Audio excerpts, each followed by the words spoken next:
നമസ്കാരം, Tirurangadi today news അപ്ഡേറ്റിലേക്ക് സ്വാഗതം. സ്വർണ്ണവില കേട്ട് ഞെട്ടിയോ? എന്നാൽ എല്ലാവർക്കും സ്വർണ്ണം വാങ്ങാം. തൂബ ജ്വല്ലറി അവതരിപ്പിക്കുന്നു ലൈറ്റ് വെയ്റ്റ് കളക്ഷനുകൾ, അതിമനോഹരമായ ഡിസൈനുകൾ, 1 ഗ്രാം മുതൽ നെക്ലസുകൾ, ബ്രേസ്ലെറ്റുകൾ, റിങ്ങുകൾ, മിതമായ പണിക്കൂലിയും ആയുഷ്കാല മെയിന്റനൻസ് സപ്പോർട്ടും. ഇനി എന്തിനു സ്വർണ്ണം വാങ്ങാൻ കാത്തിരിക്കണം? ചെമ്മാട് തൂബ ജ്വല്ലറിയുടെ ഷോറൂം ഉടൻ സന്ദർശിക്കൂ.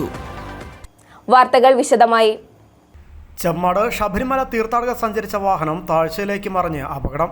ചെമ്മാട് മാനിപ്പാടത്ത് ദാൽഹുദയ്ക്ക് സമീപമാണ് അപകടം നടന്നത്. വാഹനത്തിൽ 9 പേരാണ് ഉണ്ടായിരുന്നത്. ചിലർക്ക് പരിക്കേറ്റിട്ടുണ്ട്. ഇന്ന് വൈകിട്ട് 5:15ഓടെയാണ് അപകടമുണ്ടായത്. അപകട കാരണം വ്യക്തമല്ല. നിയന്ത്രണം വിട്ട് വാഹനം മറിഞ്ഞെന്നാണ് പ്രാഥമിക നിഗമനം. പരിക്കേറ്റവരെ തിരൂരങ്ങാടി താലൂക്ക് ആശുപത്രിയിൽ പ്രവേശിപ്പിച്ചു. ആരുടെയും പരിക്ക് ഗുരുതരമല്ലെന്നാണ് ലഭിക്കുന്ന വിവരം. News bureau, Tirurangadi.